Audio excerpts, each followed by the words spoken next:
What is up, my YouTube fam? Boys and girls, it is time for another Bama Knife Guy video. This time I was actually tagged in a video, or tagged to do a video rather, by the Neeves, Jared and Kara, my homies. They did an American-made knives video showing off all their USA-made knives. And they tagged me in it, as well as Mr. Patty from across the shuck, Patty's Potato Peeler. So I'm assuming he's going to be putting one up too. I just actually got done watching one of his videos. I believe it was a Ganzo. I want to say it was like a FH61 or something like that. Maybe wrong. He was kind of reprofiling the blade. It had a weird kind of almost Tonto-ish type thing going on, and he rounded it off and made it more of a just a smooth transition there, just a belly. Did a good job, did it quick too. That man knows what he's doing, but I think we all knew that already. So excuse my knocking around, because I'm sure I'm going to bump this tripod at least 50 times during this. I'll go ahead and do it once right now just to get it out there. But my good tripod broke, so I'm having to use a piece of crap backup tripod that's like $4, so just bear with me. Anyway, so we're going to dive right into it, man. We're going to do some American knife video here. My American-made knives, anything that I have that's made in the beautiful U.S. of A, man. God bless the USA, right? This one happens to be laying on the table here. This is one of my nicer USA-made knives, but so we'll start off with it. It is the Spyderco Military, and it is a carbon fiber on one side, on the show side, titanium on the either, on the on the other side. And of course it is the S90V version. I absolutely love this knife, man. Anybody who's handled a military knows it's a big old beast of a knife, and I really do like it a lot. I like all the military, paramilitary too. I like that line of knives, but my favorite for sure is the military. It's just such a beast. I'm a big knife guy. I love big knives. I don't have a ton of small knives. I like small knives too, but yeah, I really dig a big knife. And as big knives go, this is one of them, man. This is one of the ones that, when people think of a large knife, I'm pretty sure for most knife guys, man, this comes to mind. And knife gals, Kara, I'm not forgetting about you. But yeah, that's my first one, man. The Spyderco Military CFTI, freaking beautiful knife. So that's numero uno. And the second one, and I'm sure this is not going to surprise anybody, that all but like one is a Spyderco's. So yeah, it's not surprising. This was actually my first, I guess what you'd call higher end Spyderco, past the Tenacious. The Tenacious was my very first Spyderco, but I don't really count it. I just don't. I do when I'm talking about how many knives I have, but when I'm talking about my first Spyderco, this is the one I'm talking about. The Tenacious I didn't even know what Spyderco was. I just bought it because it was cheap and it had a hole in it and it looked cool. So this is the Mannix 2. Most people already know that. This is my favorite style of Spyderco knife, as far as how it handles and the way the grip fits me. Whether you're using the 50-50 choil, whether you're choked up back, I mean, just for me, it hits me perfect. And I really, really like it. I always have. But this was my first good Spyderco. My wife bought this for me. She knew I was looking into them, and so she jumped the gun on me, and she went on Amazon, I think it was, and looked at my search history, and this was the one that I was looking at the most, and so she snagged it up for me because she's a wonderful lady. And when I was, real quick before I dive off into this too far, I, like a freaking idiot, left her out when I was on the Sharp Talk podcast, when I was talking about how many people were backing me, and helping me through this bone crap and this hip replacement surgery. My wife, obviously, is the #1 person who's got my back, dude. Without her, I wouldn't have even, shit, dude. I don't know what I'd be doing. I'd be screwed for sure. She does so much for me, more than I deserve. I'm quite sure of it. So obviously I didn't mean to leave her out. It's, in my head, it's just unspoken that she's the one that does more for me than anybody else, and she's always got my back no matter what stupid decisions I make. She's always got my back. So for me, it goes unspoken, but for everybody else, it doesn't. And I should have made her #1 on that list, and I didn't. And for that, I'm sorry. But yeah, so my wife Kelly, she's a badass. and I love her to death. Anyway, yeah, so Mannix 2. I got a couple of these guys here. This is the S30V with the black G10. And of course, as the video states, man, I wish I could get things to focus. I don't know how you guys do that. There it goes. Golden, Colorado, USA, Earth. Yeah, so that's numero dos. And of course, we'll keep with the Mannix for right now. This is another Mannix 2 that I've got here. I actually got this one from Mr. Super Steel Steve, my buddy. This is an S90V. I love S90V. I'm sure most of you guys already know that, but this is the lightweight cutlery shop version S90V. I mean, this thing weighs nothing, man. Got the wire clip. Again, the ergonomics are beautiful. If you haven't ever handled a Mannix 2, and you've got, you know, medium to large size hands or wear a medium to large size glove, I highly suggest you check one out. If you have checked one out and you don't like it, there's a good chance your hands are broken. They just don't work right. Something's wrong with them. I'm not sure what's wrong, but if you haven't, I highly suggest it, man. For the money, the Mannix 2, this one here, the full weight G10 version, I mean, it is just, when you put this knife in your hand, you feel like you've got a freaking man's work knife in your hand. I mean, it's just a killer, dude. So we'll drop the other one out here right quick. And also need to give some shout outs too, man. Super Steel Steve, Vinny Nero Knives, Tom Hosang Outdoors, Alex's Knife Box, the Neeves, Neeves Knives, Jared and Kara, Patty's Potato Pillars, Sednada, freaking Alchemy 1, all the dudes that Outpost 76, Gerald's a killer dude, man. He's great. Banner 24/7, Blade Banner, all the people that are out doing the testing and stuff, man. And even just, you know, not just, I don't mean to say just, the reviewers too, man. All these guys are freaking killer people, dude, and they're the reason that I got into this. So I want to give all those guys a shout out. If you're not subscribed to their channels, please go do so. With the mixture of content that you get from all of those guys, I mean, you'll have everything you need. Slicey Dicey, Stats 23, all of these creators they've got the freaking the YouTube game locked down, dude. If you don't find something you like, then you're just a really horrible person and you don't like things or people, because this group of people that we've got is phenomenal, just absolutely phenomenal. So I just wanted to give a shout out to them, keep their names in everybody's mind, man. They're fantastic people. Yeah, so the last Mannix I've got here is the carbon fiber.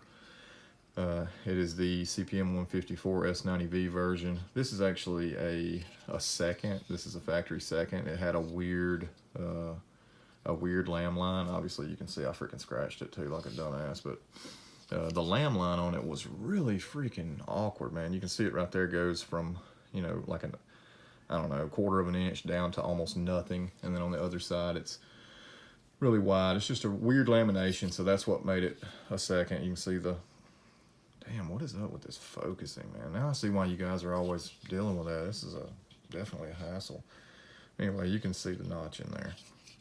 Yeah, so this one's killer too. It's super lightweight, and the action on this one is smooth as silk. I mean, just smooth as silk. So yeah, there's another one. Got 3 Mannix Eye. Birdshot 4, man. Those guys are awesome too. Frankie actually coined that term, if I'm not mistaken, Mannix Eye, for the plural term of Mannix, and I really love it, so I've started using it. So I got to give a shout out to her. She's the one that I heard it from. I don't know if she came up with it or not, but I love it, and I'm going to assume it was hers because Frankie's a smart lady and seems like something she would think up. Next on the list is the Yojimbo 2. Got this one used from a dude, made a trade, and I've really liked this knife, dude. It's a killer knife. That spot where your thumb lands right there is fantastic. When you grip this knife and you lock into it, I mean, there is no possible way this knife's coming out of your hand unless you let go of it. And of course, it's a compression lock. I forgot to mention too, that's a frame lock, obviously. And then these are the ball bearing lock system, which all of mine are drop shut. When you first buy a new Mannix, it may not be, but after you work with it for a little bit, man, it'll be super drop shut. You can flick it up. I mean, it works. If you've got experience with Benchmade, and you know what the axis lock is, it works exactly the same. But yeah, so the Yojimbo 2, man, That's number 5, I think. Yeah, 5 on the table. This one is actually missing a body screw right there. And to get a body screw from Spyderco, you have to, I think either give them, I think it's either your firstborn child or your kidneys. I can't remember which one it is, but it may be either or. So you got to work on getting a body screw. Next up, we've got one of my absolute favorite just freaking work knives, man, that is just awesome, and that is the Spyderco Shaman. If you haven't handled one of these, you're missing out. This thing is absolutely phenomenal. It's the blade stock on it, super thick. When you're holding this knife, you feel like you're holding a fixed blade. I mean, when you cut with it, it feels like a fixed blade. And it's a compression lock also. And it just handles like a fixed blade knife. It is a beast.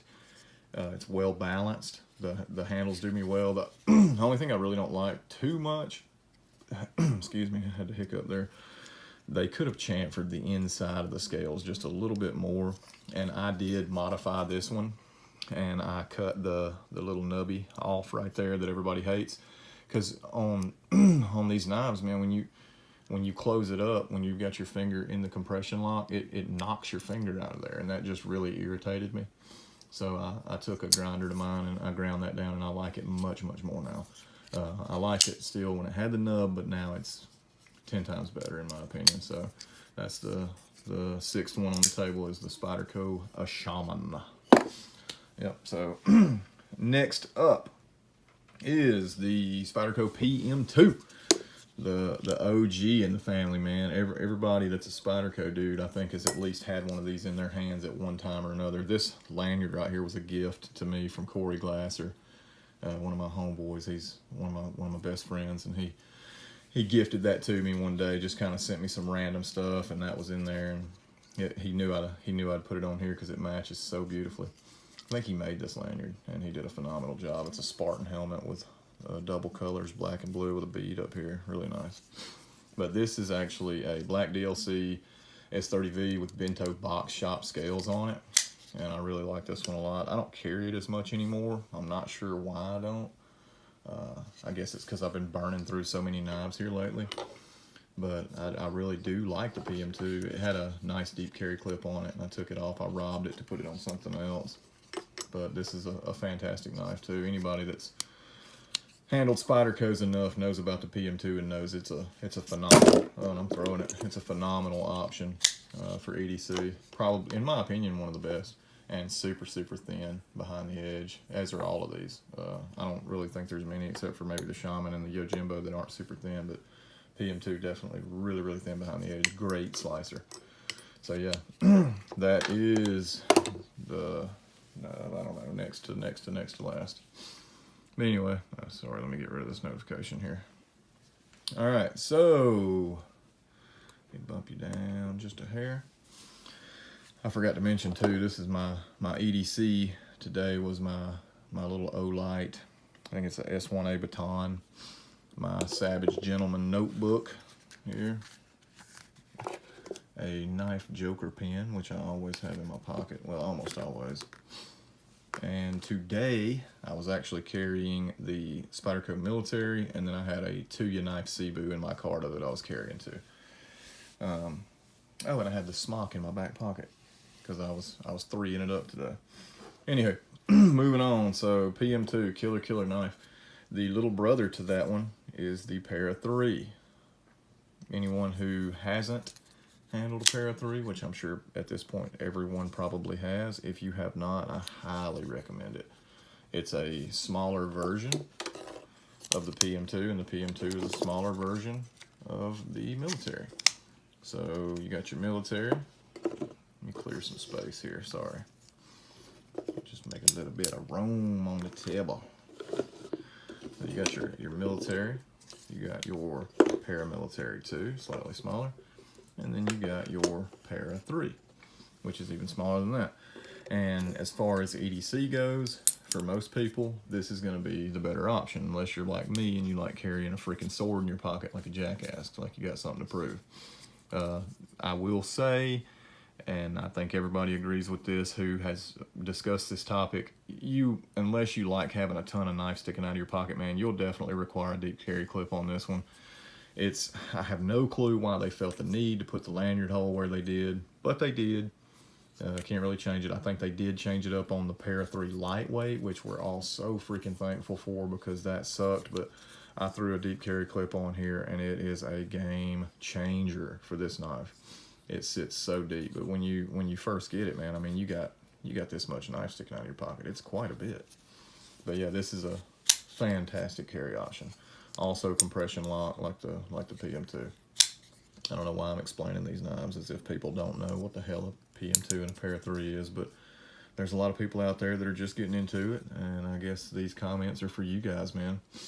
I think I want to say the PM2, yeah, the PM2. So people that don't know, when you see these little maker's marks on here, the E right there and then the S right there, that's Eric Glasser, rather. I always say Glasser because my buddy Corey, but Eric Glasser and Sal Glasser, they're the owners. Sal is the original owner, Eric's his son. So when you see these maker's marks on these knives, these it's who designed it. Eric and Sal both collaborated on the PM2 and the Para 3. I don't know about the military. I don't have enough knowledge there to comment on that, but I do really, really like the Para 3. And anyone who EDCs a pocket knife for work and has to carry other crap like wallets and keys and lights and things like that in their pocket, you would appreciate the size of this.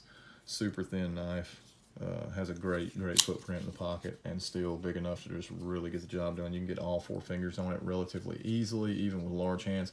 And if you have trouble with that, you got the 50-50 choil that Spyderco is so known for. You can choke up and give you an extra little spot there in case you got giant hands. Yeah, so that's it, man. The Spyderco Para 3. The last one that I've got is one that is not very well known. It's not a very well known maker, but he does phenomenal work. Steve and I both bought one of these at Blade Show, and it is Selby Knives, S-E-L-B-Y. And if you're looking for a fixed blade, large, small, medium size, he's got a ton of different variety. That is just awesome. That the steel is done right. It's A2 tool steel. It's went through the cryogenic process. It's a small maker, so it's small batches. He controls the heat treat and does a phenomenal job. I've done a lot of cutting with this knife, and I can tell you I have not been disappointed, man. This thing holds an edge for a freaking lifetime. I've sharpened it up. And I mean, it just takes a beautiful edge. It sharpens so easily, and right now it is hair whittling sharp with very little effort, and holds it for a very long time. So it's that perfect mixture of ease of sharpening and edge retention that everybody seems to like. But it's just a little bitty tiny fixed blade, comes with a nice sheath that's like a horizontal carry, and it's phenomenal, man. I really dig it. I carry this thing on the front of my belt, kind of right next to my belt buckle, almost daily. Right now I'm not at work, so I haven't been carrying it much, but it's just a little 3-finger, just a little badass little sticker, man. I dig this thing a lot. Selby does a great job with his stuff, and I highly recommend this maker. And of course it is USA made, as is everything on the table. I had one other one that I do not freaking know if it's USA made or not, but it says USA on the front of it, but that probably means absolute crap. But it is my Kershaw Leak. This, aside from my little SOG Flash 2, this was my next to, first. My second ever folding knife that I ever purchased was this little Kershaw Leak. And I broke the tip off of it and reprofiled it, and I think it came out okay. It's not terrible, but I was able to grind it down and get it looking halfway decent and get a decent tip on it. But I don't know if this one's American made. It says USA on it. I don't know if I believe that or not. I just really don't know. But man, this thing gets sharp. Probably one of the... it's hard to say that because I got so many great steels and so many great knives, but probably one of the sharpest knives that I have. If I do it right, like I do the rest of them, I can probably get this knife sharper than any other blade I have. And I know that probably has to do with the fact that it's baby shit soft steel, like Steve says, but it's just a good sharp knife, man. And learning how to sharpen really opens you up to a lot of things. We were talking about that on Sharp Talk yesterday, about the fact, or not yesterday, it was Sunday, but about the fact that when you first get into knives, man, you start hunting edge retention through buying extra hard steels and getting the S90Vs and the ZDP 189s and the M4s, and you do all that stuff because you're hunting that edge retention. And I did the same thing. Then if you continue to progress, you learn to sharpen, and it really opens you up to a whole different world of being able to buy any knife, take it, use it at work all day, come home and most of the time just hit it on a strop a couple times. But even if you have to sharpen it, man, you can get a little DMT diafold and boom, boom, 3 passes on each side and form a bird, knock it off, hit it on a strop, and in 5 minutes you're back to sharp. So sharpening, if I can give any tips at all to dudes first getting into knife collecting, or just someone that wants to start carrying a decent knife and they're wanting to maintain and really know what to do, learning how to sharpen, whether it's freehand or with a guided system, is paramount. I cannot stress that enough. It's so important because it opens you up to everything, man. You don't have to worry about, oh man, I need to get the newest, most ridiculous high dollar steel so that I can, not have to worry about my edge and not have to send it off so much. But if you learn to sharpen, man, you can do it yourself. You don't have to worry about it. You can freaking gouge it up. You can use your high-end nice knives. I used to be scared to take this Millie because this is one of my favorite knives. I used to be scared to take this one to work because I didn't want to scar the edge up. And then when I learned to sharpen, I was like, you know what, freaking screw it, man. If I do tear it up, I can fix it. So it opens you up to being able to use these high dollar freaking knives that we all love so much and that we pay so much money for. So I didn't mean to get off into that. This is just my USA made video. I do not know who's been tagged in this and who hasn't. I really don't, but I am going to tag Mr. Kenny from In the Pocket. That dude, and I did not mention him on purpose in the thank yous because I knew I was going to tag him and I wanted to talk a little bit about that guy. Awesome dude, man. Awesome guy. Kenny is one of the nicest dudes in the knife community. He's one of the most helpful and generous dudes in the knife community. And he is the type of knife guy that everyone should aspire to be. Just a phenomenal dude. No, I don't know him personally. Kenny and I have not hung out and met, but just what I hear from all the other dudes about Kenny and what I've seen out of him and what little we've spoken, you can just tell, man. And just his demeanor on camera, you can tell he's just a freaking good-hearted, just a damn good guy. So I wanted to save that one for that. So no, Kenny, I didn't leave you out, brother. But yeah, so I'm tagging you, Kenny, In the Pocket. I want you to do your USA made knives, man. Let's see them, break them out, tag, you are it. So all right, guys and gals, I love you and I am out.